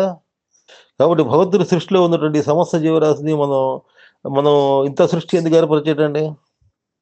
ఇంత సృష్టి ఎందుకు ఏర్పరిచాడంటే నీలో ఉన్నటువంటి నిస్వార్థ భావాన్ని ప్రేరేపించడం కోసం ఈ సృష్టి అనమాట. నీకు ఎక్కడ అవసరమో నీకు భగవంతుడు ఒక్కోడు ఎక్కువ ఎక్సెస్‌గా ఇస్తాడండి. డబ్బులు ఎక్కువ ఇస్తాడు, కొంతమంది శక్తి ఎక్కువ ఇస్తాడు, తెలివి ఎక్కువ ఇస్తాడు. దాన్ని సమాజ హితం కోసం ఉపయోగించినప్పుడు మాత్రమే భగవంతుడి యొక్క కృప అనేది మనిషి మీద ఉంటుంది. మనిషి ఈ ఈ నిస్వార్థంగా ఆ శక్తులను వాడినప్పుడు, సమాజ హితం కోసం వాడినప్పుడు మాత్రమే ఈ మిథ్యా అనేది వెళ్ళిపోతుందండి. అంటే దేహంతోటి కూడినటువంటి ఇది నా వాళ్ళు, నేను, నాకు అనేటువంటి స్వార్థం వెళ్ళిపోయి ఆల్ పర్వైడింగ్ కాన్షియస్‌నెస్ అనేది వస్తుందన్నమాట. అంత సమస్తం ఒకటే శక్తితోటి ఉంది. అందరిలో ఒకే శక్తి ఉంది అనేటువంటి భావం ఎప్పుడు ఏర్పడుతుంది? అందరి గురించి ఆలోచించినప్పుడు ఏర్పడుతుంది. అదే యోగికి ఉంటుంది. ఒక యోగికి ఉంటుందన్నమాట. కాబట్టి రమణ మహర్షి చెప్పిందేంటంటే మిథ్యా అనేది తొలగించుకోమంటున్నాడు. నీకున్నటువంటి మిథ్యాహంకారాన్ని తీసేయమంటున్నాడు. రమణ వారు చెప్పిందేంటి? నీకున్నటువంటి అహంకారాన్ని వదిలేసుకోమంటున్నాడు. అది వదిలామా మనం? కాసేపు పని చేస్తున్నాం, వెళ్ళిపోయి మళ్ళీ ఇంటికెళ్ళి మామూలుగానే వాళ్ళు 10 మందితో సంబంధం లేదు, ఎవరితోటి సంబంధం లేదు, నాకెవరితోటి సంబంధం లేదు. అడిగెందుకంటే పెన్షన్ గిన్షన్ ఈ జీతం ఏదో వస్తుంటాయన్నమాట వాడికి. రెండో వాడితో సంబంధం లేదు. మరి సమాజం ఎటుపోతుంది? ఇంత కష్టపడి నీకిన్ని ఎంతమంది కష్టపడితే గాని నువ్వు ఇంతకాలం నువ్వు సుఖంగా బతకలా మరి. ఆ సమాజం కోసం నువ్వేం చేస్తున్నావు? సమాజం కోసం నువ్వు సేవ సేవ చేయందే నువ్వు ఈ రుణాలుంటాయండి. రుణాలేంటంటే ఆహ్, పితృ రుణం అని ఉంటుందండి. పితృ రుణం ఉంటుంది. గురు రుణం, ఋషి రుణం, దేవ రుణం అని 4 రుణాలుంటాయండి. ఈ 4 రుణాలు తీర్చుకోవాలి. తీర్చుకోకుండా నాకు వచ్చింది చాలులే నేను ఎవరితోటి సంబంధం లేదు అని చెప్పి అనుకుంటే, ఈ రుణాలు తీరందే మళ్ళీ మళ్ళీ పుడుతుంటారన్నమాట. రుణానుబంధ రూపేణ పశుపత్ని సుతాలయ అంటారన్నమాట. అంటే ఏంటి? రుణం ఉంటేనే ఈ భార్య బిడ్డలు ఇవన్నీ ఏర్పడటానికి కుటుంబం ఏర్పడడానికి కారణం అన్నమాట. ఈ రుణాలు కూడా ఉందండి. ఈ రుణాలు తీరందే మళ్ళీ మనిషి మళ్ళీ మళ్ళీ జన్మెత్తుతుంటాడు అనమాట. ఎందుకంటే భగవంతుడు ఓ చిన్న చెట్టుకి ఓ చెట్టులు అరటి చెట్టు ఉందండి. అరటి చెట్టు ద్వారా అది పండ్లు ఇస్తుంది అది. పండ్లు ఇచ్చేసి జీవితాన్ని మొత్తం ఇతరుల కోసం మేలు కోసమే వాడుతుంది. చెట్లున్నాయి ఫలాలు వాటి ఫలాలు అవి తినవు. నదులు వాటి నీళ్ళు అవి తాగవు. మరి మనిషిని ఇంత ఇంటలెక్చువల్ కెపాసిటీ ఉన్నటువంటి సాక్షాత్తు అన్ని సమస్త శక్తులు ఇచ్చినటువంటి మనిషి సమాజ హితం చేయకుండా స్వార్థంతో ఉన్నప్పుడు వాడు ఎట్లా ఎలివేట్ అవుతాడండి? కాబట్టి నిస్వార్థంగా మనిషి మారాలి ఫస్ట్. ధర్మంగా బతకాలి. తర్వాత ద యజ్ఞకర్మలు చేస్తుండాలి. 10 మందికి ఉపయోగపడే కర్మలు చేస్తున్నప్పుడు అప్పుడేమవుతుందంటే మనసులో ఉన్నటువంటి బంధాలన్నీ వెళ్ళిపోతాయండి. ప్రేమ ఎప్పుడైతే మీలో డెవలప్ అయ్యి విశ్వం పట్ల ప్రేమ, ప్రపంచం పట్ల ప్రేమ, జీవుల పట్ల ప్రేమ ఎప్పుడైతే మీలో డెవలప్ అవుతుందో మీకున్న బంధాలన్నీ వెళ్ళిపోతాయి. ఇది టాప్ మోస్ట్ సీక్రెట్ ఇది. ఎందుకంటే ప్రేమ ఉన్న చోట కోపం ఉండదు. ప్రేమ ఉన్న చోట ద్వేషం ఉండదు. ప్రేమ ఉన్న చోట జలసి ఉండదు. ప్రేమ ఉన్న చోట రాగం ఉండదు. అందరిని ప్రేమిస్తుంటే ఎవరి పట్ల రాగం ఉంటదండి? అంటే ఎవరి పట్ల ప్రేమ అమితంగా ప్రేమించు ఎవరిని. అందరిని సమానంగా ప్రేమిస్తామనమాట. ఒకళ్ళని అమితంగా ప్రేమించి ఒకళ్ళని ద్వేషించడం అనేది ఉండదు. అక్కడ స్వార్థం ఉండదు. ప్రేమ ఉన్న చోట స్వార్థం ఉంటుందా? ఉండదు. ప్రేమకు అత్యున్నతమైన ప్రేమకు ఉదాహరణ అంటే మా అమ్మ మాతృమూర్తి. పిల్లల్ని ఎట్లా పెంచుతుందండి? అన్ని సమస్తం ధారపోసి పిల్లల్ని పెంచుతుంది. అందుకని భగవంతుడిని మాతృస్వరూపంగా అమ్మవారిగా ఆరాధించే మార్గాలు ఇక్కడ ఇండియాలో ఉన్నాయన్నమాట. భారతదేశంలో ఉన్నాయన్నమాట. కాబట్టి ఇదండి. కాబట్టి ఆ ప్రేమతత్వం మనిషిలో డెవలప్ అయినప్పుడు ఏమవుతుందంటే, అప్పుడు నిజమైనటువంటి ధ్యాన స్థితి అని సహజ ధ్యాన స్థితి అనేది అంటే నేను చెప్పాను కదా! విజ్ఞాన భైరవ చెప్పాడు ఇదేదో బాగుంది. కదలకుండా కూర్చొని శ్వాసను అబ్జర్వ్ చేస్తుంటే, ఆ శ్వాస వెనక్కి ముందుకెళ్ళి మళ్ళీ వెనక్కొచ్చే లోపల పాయింట్ జాగ్రత్త అబ్జర్వ్ చేస్తుంటే నాకు ఆత్మస్థితి వస్తుంది. ఎట్లా వస్తుంది? ఈ ప్యూరిఫికేషన్ ప్రాసెస్ లేదు. నువ్వు అది చూడలేవు అసలు అక్కడ. కాబట్టి ఈ ఈ రకమైనటువంటి యమ, నియమ, ఆసన, ప్రాణాయామం అంటే ప్రాణాయామం నాలుగోదనమాట. ప్రత్యాహారం, ధారణ, ధ్యాన, సమాధి ఇవన్నీ వరుస స్టెప్ బై స్టెప్ మనం రీచ్ కావాల్సినటువంటి మార్గాలు ఇవన్నీ. అంటే ఈ ఈ ఈ ప్రాణాయామం తర్వాత ఏంటి? ప్రాణాయామం చేసిన తర్వాత ధారణ అనమాట. ధారణ చేయడం అనమాట. ఒక మామూలుగా అంటే ధారణ పద్ధతులు రకరకాలుగా ఉంటాయండి. ఇది నేను చెప్పాను కదా! రూ రూపధ్యానము. రూపధ్యానము అదొక పద్ధతి అనమాట. ధ్యానాల్లో 3 రకాల పద్ధతులున్నాయని చెప్పాను కదా! అంటే భగవంతుడి రూపంలో లేతే నామంలో ఏదో దాన్ని మనసులో పెట్టుకొని, మనసులో భగవంతుడి యొక్క గుణాలను కూడా మనం పూజ చేస్తున్నామండి. పూజ చేసేటప్పుడు రూపాన్ని చూస్తుంటామండి. భగవంతుడిని సహస్రనామాలు చదువుతాం. అంటే ఆయన యొక్క గుణాలను శ్లాఘిస్తుంటాం అనమాట. కాబట్టి ఇది ఫస్ట్ స్టేజ్. ఎంతసేపు ఆ స్టేజ్‌లోనే మనుషులు ఉంటున్నారు. ఆ స్టేజ్ దాటాలన్నమాట. ఆ స్టేజ్ దాటిన తర్వాత భగవంతుడిని నిరాకారంగా ధ్యానించాలండి. నిరాకారంగా అంటే తేజస్వరూపంగా భావించాలన్నమాట. సూర్యుడిలోని వెలుగు మీ ఒక కాంతి స్వరూపంగా భావన చేయాలన్నమాట. కాంతి స్వరూపంగా ధ్యానం చేయాలన్నమాట. అక్కడ ఆకారాలు ఏమి ఉండవు.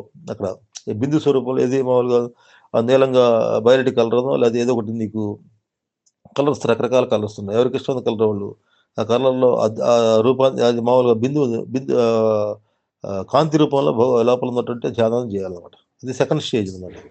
ఈ నిరాకార రూపంలో ఆకారాలు ఉండవు అక్కడ.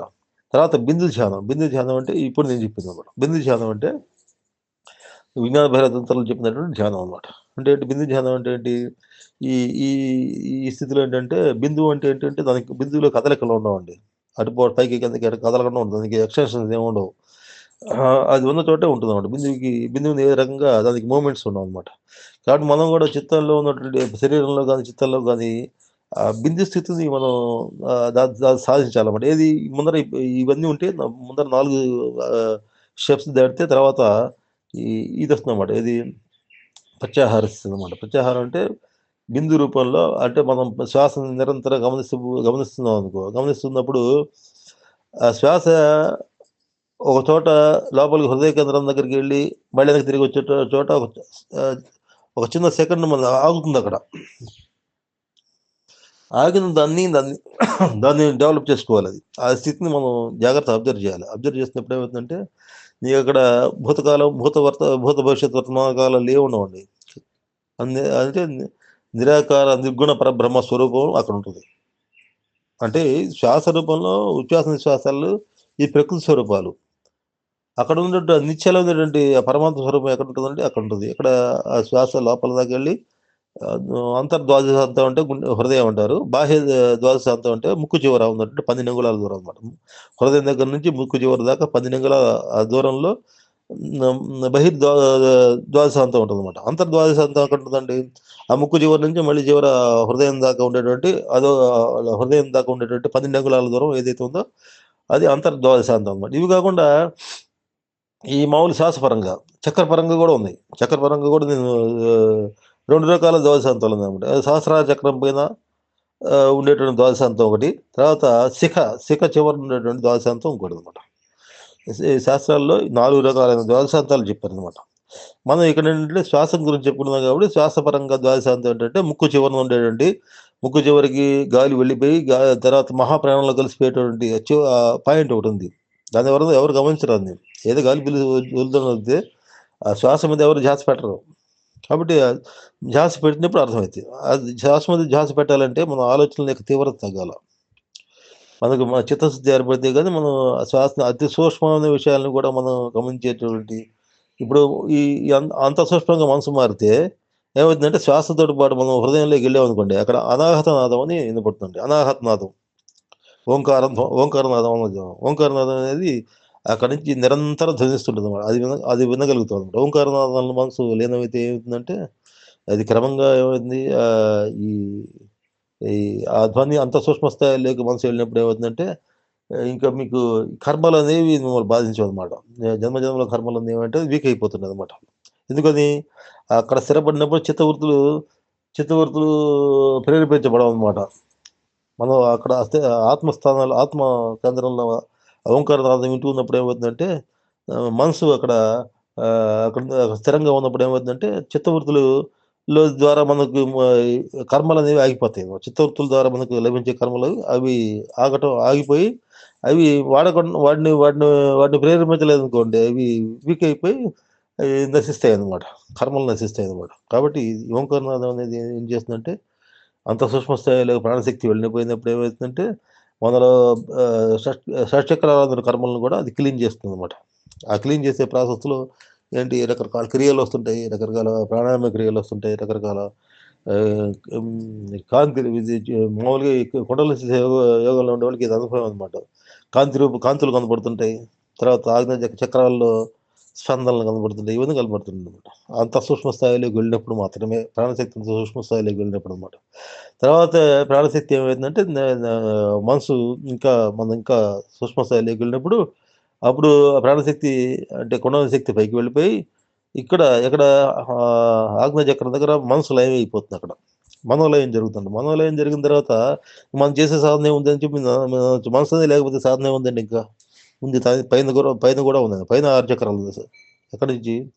ఈ ఆగ్నేయ చక్రం నుంచి పైన ద్వాదశాంతం వరకు ఇంకా 6 చక్రాల పైన అంటే ఏంటి అక్కడ ప్రాణశక్తి నాద బ్రహ్మం రూపంలో ఉంటుంది.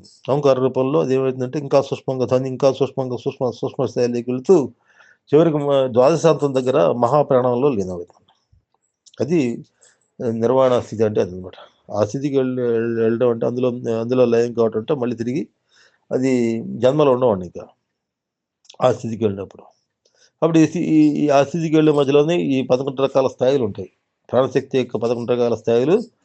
ఎందుకని ఇది ఈ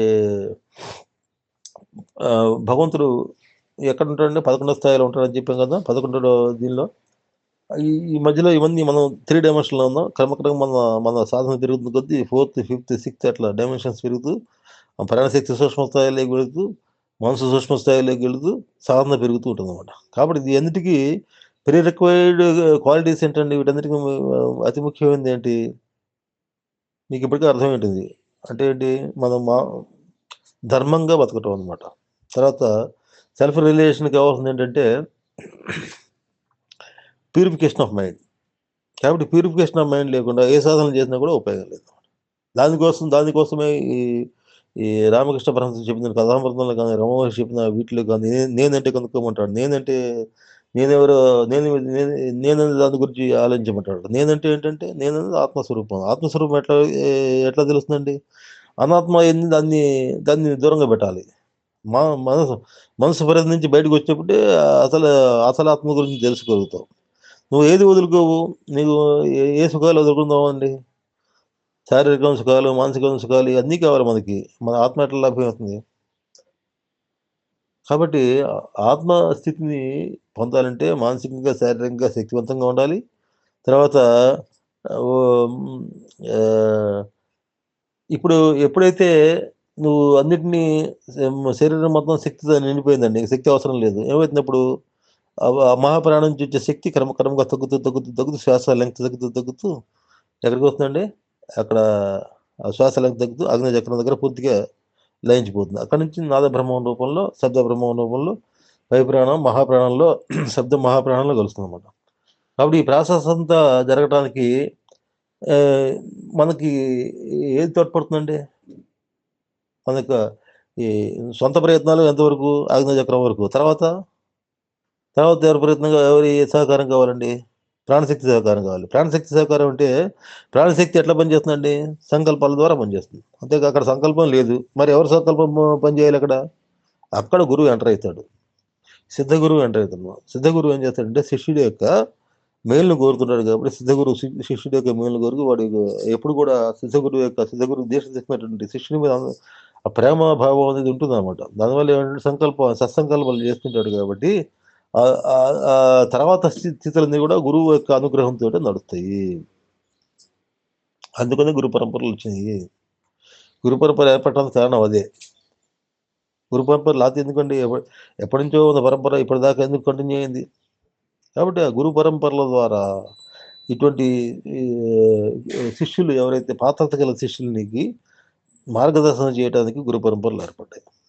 ఏదంటే సిద్ధ గురు పరంపరలు ఎన్నుకునేటప్పుడు ఎవరిని పడితే వాళ్ళని గురువులను ఎన్నుకుంటే ఉపయోగం ఉందండి. ఆ సిద్ధ గురువులు ఆ సిద్ధత్వం ఉన్నటువంటి గురు పరంపర ఎవరి దగ్గర అయితే ఇంకా లైవ్‌గా ఎక్కడ ఉందో అది చూసుకొని మనం చేసుకోవాలన్నమాట. వాళ్ళని మనం గురువులుగా తీసుకోవాలన్నమాట. తీసుకున్నప్పుడు ఏమవుతుందంటే ఆ తర్వాత ఆగ్నేయ చక్రం తర్వాత ఉన్న స్థితులు ఏవైతే ఉన్నాయో ఆ స్థితులకి వీళ్ళు సహాయం చేస్తారనమాట. వీళ్ళ యొక్క సంకల్పం సహాయం చేస్తుంది. సహాయం అంటే వీళ్ళు సహాయం డైరెక్ట్‌గా వచ్చి ఏం చేయరు. ఈ సంకల్పం అనేది ఏది ఇప్పుడు ప్రపంచం మొత్తం దేని ద్వారా భగవంతుడి యొక్క సంకల్పం ద్వారా కదా! అట్లాగే భగవంతుడి ప్రతిరూపంగా ఉన్నటువంటి గురువు సిద్ధ గురువు ఎవరైతే ఉంటారో వాళ్ళ యొక్క సంకల్పం ద్వారా నీ ఎలివేషన్ నెక్స్ట్ స్టేజెస్ అన్నీ వస్తాయన్నమాట.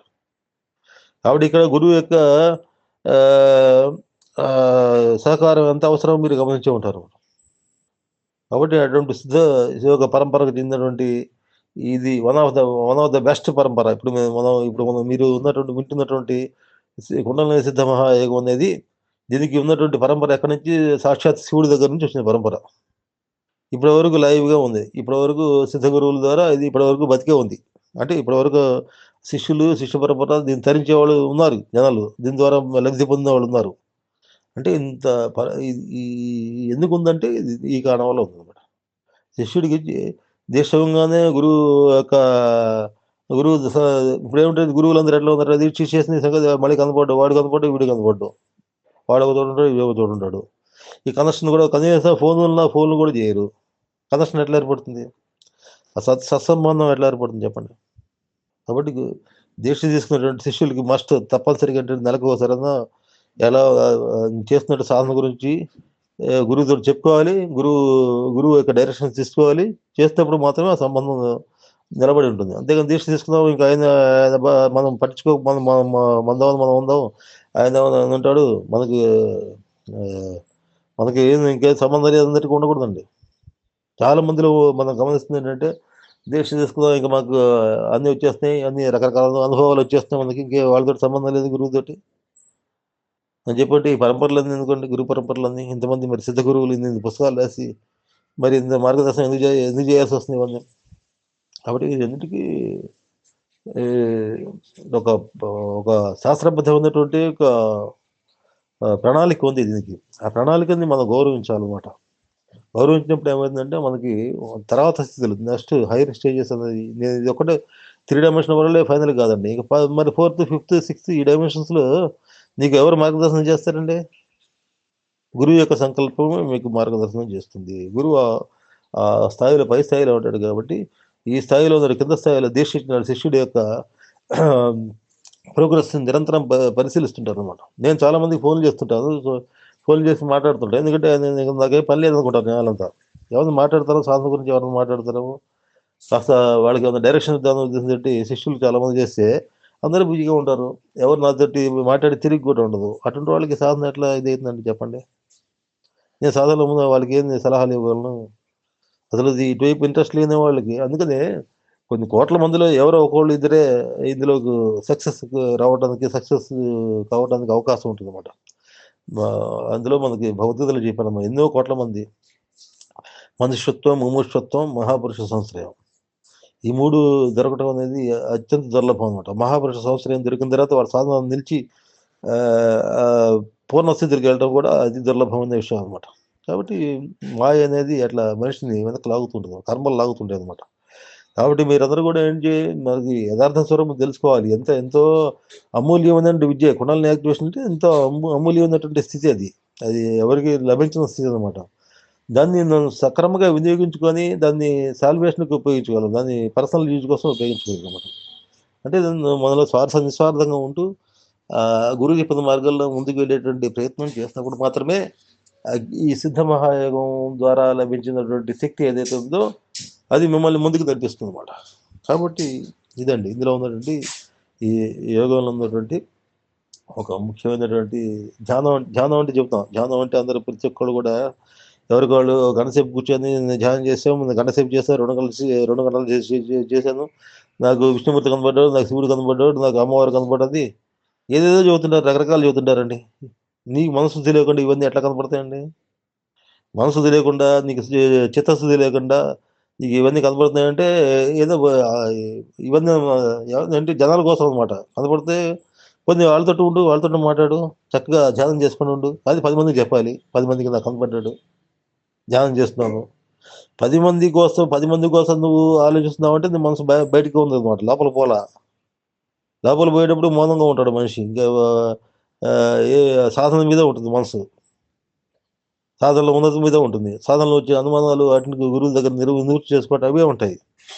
మనసు చాలా సెన్సిటివ్‌గా మారుతుంది. మనసులో భావాలను ఉంటాయన్నమాట. ఏవి రకరకాల హృదయం పరిధిలోకి మనిషి వెళ్ళిపోతాడు. మానసికంగా అందరికి చెప్పుకోవటం, సంతోషపడటాలు అవేమి ఉండవు. ఆ హృదయ పరిధిలోకి వెళ్ళినప్పుడు ఏంటంటే హృదయగత భావాలు ఆనందంతో ఉంటాడు ఎక్కువ, నిర్భయంగా ఉంటాడు. తర్వాత దయ, ప్రేమ ఇవన్నీ వస్తాయండి. సాధన మనసు సూక్ష్మ స్థాయిలోకి పోతున్న కొద్దీ నీకు అవన్నీ వస్తాయి. ఆ గుణాలన్నీ వస్తాయి. చూస్తే నీకు పరాయవాడు ఎవరండి? అందరూ నీ వాళ్ళే అయినప్పుడు నీకు పరాయవాడు మెప్పు పొందాల్సిన అవసరం ఏముంది? కామ్ అయిపోతాడు మనిషి. చూస్తూ హ్యాపీగా సాధన చేసుకుంటాడు. ఇవన్నీ ఎవరంటే మనసు పరిధిలో ఉండి ఏదో ఆశించి వచ్చి చేసిన వాళ్ళు మాటలన్నమాట ఇవన్నీ. వాళ్ళేంటి నాకు సాధనలో ఎవరో కనిపించారండి, నాకేదో జరిగిందండి, ఆయన వచ్చి నాకు కనపడ్డాడు, ఈ రకరకాల నాకు రంగులు కనిపించాయి కొంతమంది. బండి చక్రాల్లాగా తిరుగుతుంది, కొంతమంది పాములాగా వెనకాల కుటుంబ శక్తిగా జరజర పైకి పోతుందని చెప్పేసి ఏముంది చెవుల పైకి తిరిగిపోతుంది శాస్త్రాలు చెప్పిన విషయాలని వీళ్ళు మాట్లాడుతుంటారు అనమాట.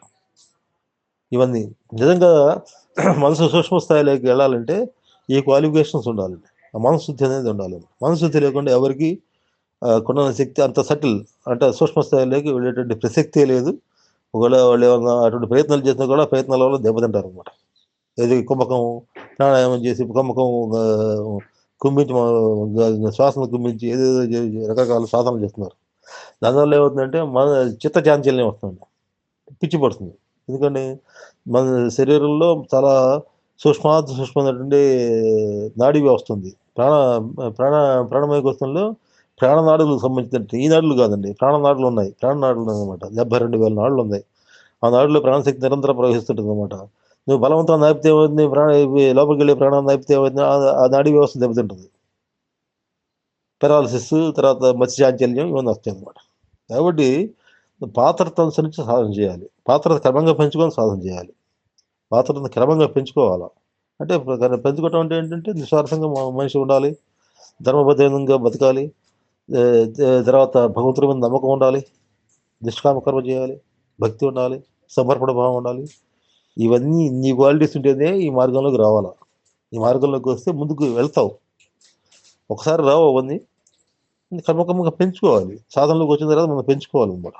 కాబట్టి ఆ పెంచుకునేటట్టుకి పెంచుకునే విధానం చెప్పేవాడే గురువు అనమాట. ఎట్లా పెంచుకోవాలి, ఏ రకంగా నువ్వు డెవలప్ కావాలి, నీ స్థితులు ఎట్లా ఉంటాయి, ఇవన్నీ ఆయన ఆ మార్గంలో ముందరకు పోయి ఉంటాడు కాబట్టి ఆయన సరైన మీకు దిశానిర్దేశం చేయగలుగుతాడు అనమాట. కాబట్టి అటువంటి స్థితి, అటువంటి గురువులు దొరికితే వదిలిపెట్టబాకండి.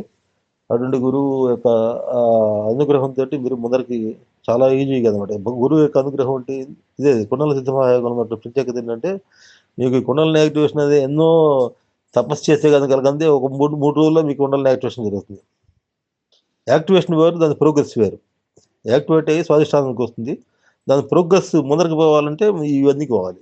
ఈ రకంగా ధర్మబద్ధమైన జీవితం గడపడం, ఆ, ఆ, 4 యోగాలు ప్రాక్టీస్ చేయాలన్నమాట. కర్మయోగం, భక్తి యోగం, జ్ఞానయోగం, రాజయోగం. 4 యోగాలు ప్రాక్టీస్ చేస్తేనే కానీ ఆ ప్రోగ్రెస్ అనేది సాధ్యపడదు అనమాట. కాబట్టి ఇది చాలా అత్యుత్తమైన మార్గము. అట్లాగే చాలా ఆ, శ్రమ, అంటే తపస్సు చేయాల్సిన, తపస్సుతోటి కొన్ని మంది అన్ని సర్వసమర్పణ చేసి ముందుకెళ్ళాల్సినటువంటి అవసరం కూడా ఇక్కడ ఉందన్నమాట. అందుకని క్యాజువల్గా ఏదో అలవాటు కింద పెట్టుకొని కాసేపు ధ్యానం చేసేసి మనం ఏదో భగవంతుడి దగ్గర ఏంటంటే భావించకుండా, భగవంతుడి దగ్గర కావాలంటే భగవంతుడి తత్వాలు ఏవైతే ఉన్నాయో, భగవంతుడి లక్షణాలు, దైవీ గుణాలు ఏవైతే ఉన్నాయో, నువ్వు ఆయన గుణాలు ఏవైతే నువ్వు నీ ద్వారా అవి రిఫ్లెక్ట్ కావాలి. ఆయన ఉన్నటువంటి గుణాలు, ప్రేమ భావం కానీ, దయ, ఇవన్నీ ప్రేమ, తర్వాత క్షమ, ఈ గుణాలన్నీ దైవీ గుణాలు. ఇవన్నీ సహనం, ఓర్పు, ఇవన్నీ దైవీ గుణాలు. అవి నీ జీవితంలో నువ్వు పాటించాలి. పాటించినప్పుడు అన్ని భగవంతుడిని నువ్వు నమ్మినట్టు కింద లెక్క అనమాట. కాబట్టి అటువంటి స్థితి అందరికి రావాలని చెప్పేసి, తర్వాత తర్వాత భగవంతుడి యొక్క కృప అందరి మీద ఉండాలని చెప్పేసి, ఆ గురుమండలి యొక్క కృప అందరి మీద ఉండాలని చెప్పేసి భగవంతుడిని మనస్ఫూర్తిగా కోరుకుంటూ ఈ రోజుకి స్వస్తి అండి. ఉంటాను. నమస్కారం.